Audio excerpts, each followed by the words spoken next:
Hi, everyone, and welcome to UDL in Action podcast, where we talk all things inclusion, innovation, and impact in education.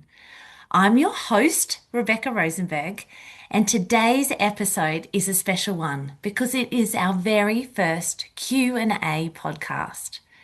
If you're a teacher, school leader, or education support professional who's ever asked yourself, how can I support every learner every day?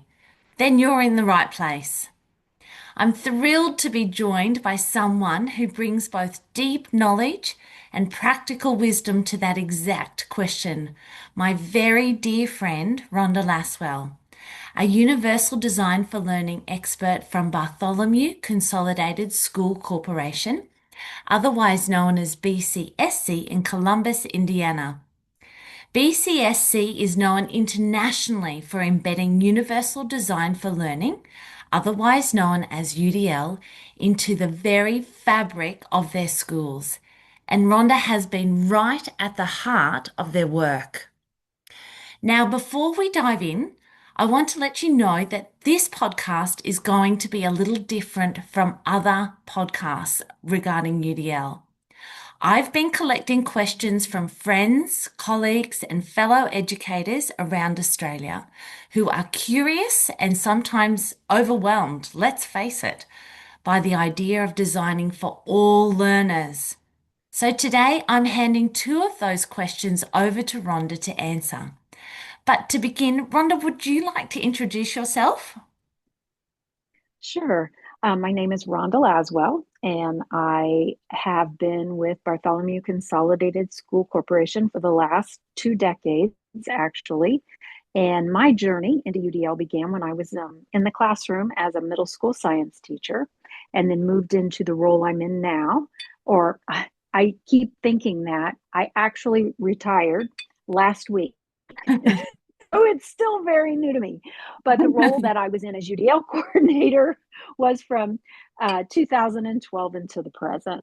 So I've had the opportunity to work with, oh my goodness, our students on Universal Design for Learning, our administrators, our teachers, our support staff, Amazing. really anyone who has had contact or has contact with students. We felt Mm, it was very important for them to understand some of the basic principles and guidelines of UDL and how it impacts their role. yeah. And so throughout the course of the Mhm. last couple of decades, I've just had the opportunity to live and breathe the universal design for learning. That's amazing. So, as I'm listening to you, I was thinking that I might share with our listeners also how I was introduced to UDL. So, initially, for me, I learnt about UDL when I was doing my master's in Master of Education, specialising in inclusive and special education at Monash University, actually. And I was immediately drawn by the intention of this inclusive educational framework, in that it is the goal or the intention is to meet the needs of all learners and not just some. And in response, I was then able to implement it in the classroom context that I was teaching. And the shift in student outcomes in one term, Rhonda, it was amazing. And maybe one day we'll get to share some of those specific stories, those specific experiences. But the shift in student outcomes was significant. And so in response, I have become what's known as a UDL convert ever since. And I've also then, over the years, so that was probably back in 2018. And then slowly but surely, I have been more authentically implementing UDL and specifically the principles of UDL in my practices ever since, in my work practices, absolutely. And then to be able to have the opportunity at the end of last year to come to BCSC to meet with you and actually see UDL authentically implemented in your school district was nothing short of a privilege. And so Well, it was a wonderful experience. And I think the planets and the stars were all aligned because it it just seemed to be this most amazing thing that happened. it was. It, uh, it was just a privilege, nothing short of a privilege, Oh, but to thank you. not only meet you, not only see your practice, but then being able to see that authentically implemented in the schools was just amazing. And so, in response, I came back to Australia thinking, I want to share this experience with others, and I desperately want to stay connected with Rhonda as well. And so that's how this podcast came about. But we wanted, because the experience in BCSC was so authentic, we wanted this podcast to be authentic and practical too. Because I know in working with teachers in my work, and Rhonda knows in working with teachers in her work for the last 20 years as a UDL facilitator, that teachers are wanting the Yes. practical examples in relation to the challenges that they're facing on the ground and in the classrooms. So, Well, and I love the opportunity as well because as I am transitioning into retirement, this gives me an opportunity and a platform to continue to share my knowledge in a yes. way that is simple and practical, Yep. and we can stay connected, across continents. Yeah. Fantastic. Fantastic. So, in response to that, Rhonda, I would like to ask you the very first question. This question is from my friend and colleague Shona, who works in a small school of 90 students. And her question is, how can we support teachers through a universal design for learning lens to focus on the purpose behind the curriculum rather than being driven by assessment tasks and help them recognize the distinction between the two?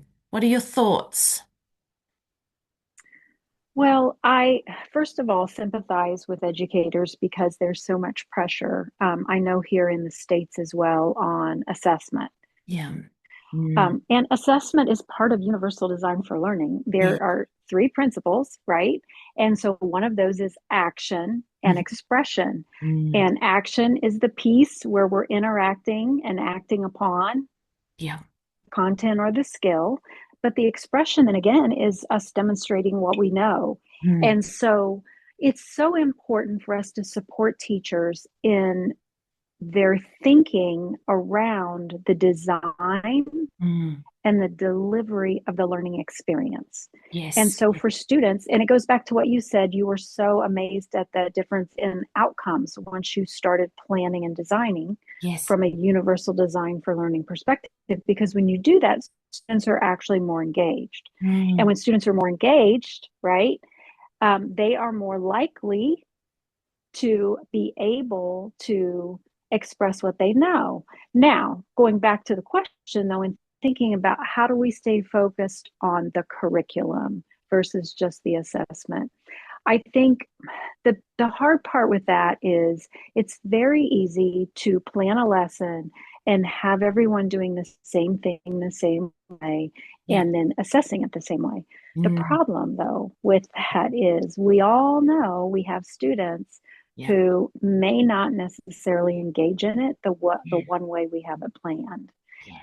And And it can be quite when boring. we are in yes, that's the difference between engagement and compliance, Ah, right? very good. Very good. And what we Insightful. want are engaged learners. And so when we are focused on the curriculum side, right, Yeah. we are actually focused on the learning process. And we want to Mm, teach students how to be expert learners mm, and not just rotely remember or mm. memorize something for the sake of the assessment. So, what's the goal?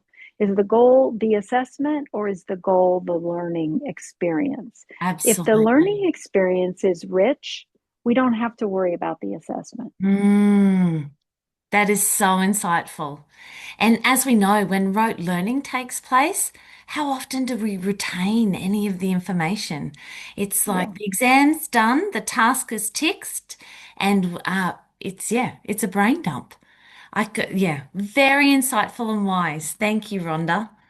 So, my second question is, how can we help teachers become more comfortable with students working towards the same learning goal in different ways and at different times? Hmm. Oh, so this actually speaks back to the question we just talked about, right? Because now Yeah. we're going back to what's the goal? The Yes. goal is to be able to show mastery in the skill or show mastery in the content. And again, what I said a moment ago is if you take care of the learning experience, you don't have to worry about the end game, which is the assessment, right? Hmm. And so it's very easy for us to get stuck in a rut. Yeah. Especially when we're used to doing things the same way. And as educators, we teach the way we like to learn, right? Ah, Um, we but we do. We also do. know we do. I mean, that's how we feel most comfortable. And a Yes. lot of educators were very good in school. They were compliant and they learned to Ah. learn how to be a student, right? And they liked Mm. the Mhm. studentness. Mm. But navigating a learning environment for a lot of kiddos can be somewhat challenging. Yes. And and when we provide multiple options for Yes. ways to get to the goal, then Mm. we're actually focused on the goal because the goal is mastery of the content or skill. And the Yes. goal isn't that I create little robots that all know how to do it the same way. Yes. And quite honestly, students do a much better job when the learning environment is social and they Mm. can talk about what they're doing and they Yeah. can share how they're thinking and their Mm. perspective and how they got to their answer. Yes. And so we actually create a learning community and a Yeah. culture of learning Ah. versus just again back to that more rote setup of learning and a learning environment. And when we do that, Yes. we have students that are more creative. We have Absolutely. students who are more engaged, Mm. and we have students who are actually going to score higher Mm. on that end assessment or the goal Yeah. versus just having them all follow the same pattern or process. And Yeah. so, actually, as you spoke to earlier, you said your outcomes were much better. Oh, That's the truth, right? it was amazing. Because, yeah, so Amazing. your outcomes again are going to be better if you're focused on what the real goal is and Yes. not so consumed with everybody doing it the same way at the same time. Yes. It's Because actually, one size doesn't fit all. it doesn't fit all. That's truer words have never been spoken. There's no such thing as average. I completely agree. That's excellent. Well, yeah, because just take third grade, for example. Yes. Every kiddo in third grade isn't wearing the same size clothing. They're Yeah. not interested in the same exact things, Yeah. and their preferences on so many levels are going to be different. And just because a kiddo's chronologically in year three Yes. doesn't mean they're emotionally there, doesn't mean they're Yeah. intellectually there, doesn't Yes. mean they're socially there. And if we Yes. don't meet them where they are, we don't have any chance of really making an impact on moving them forward. Yeah. That's it's like when we think of ourselves and how we like Right. to learn. Even the fact at the moment I've got glasses on and you don't have glasses on because they're not needed. But if I didn't have glasses because everybody else didn't have glasses on, then it would be really difficult for me to be able to focus. And that's just one Yes. small example, very, very small, let alone some of the students in our classes that are navigating some really tricky challenges. Let's face it. Well, and that speaks to the question again that we were just talking about. And a lot Mm. of times the pushback from educators is, well, it's not fair to let them do it that way and not let them do it this way. Yes. And what I say in that instance is, well, I hope you don't have a heart attack right now, Yes. because is it fair that I order an ambulance for everybody and not just the one person who needs the ambulance, right? What's fair's not equal, right? Fair is Uh, getting what you need. brilliant. Brilliant quote and a brilliant way to answer that question. Thank you. Thank you so much. So, Rhonda, you've given us so much to think about, given me so much to think about, as you always tend to do.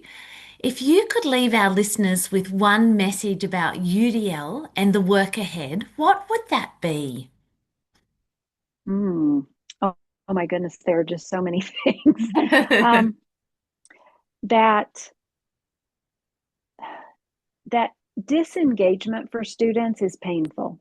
Yeah, yeah, And mm, when we design a learning environment for compliance versus engagement, yeah, it's not a pleasant experience for our kiddos. And yeah, so I would say mm, make yourself do something yeah. differently, and give yourself permission Mm, to take risks, I, because yeah, the more you take risks and get excited, the more they will be willing to take risks in their learning. most certainly. Excellent, excellent advice. Beautifully said.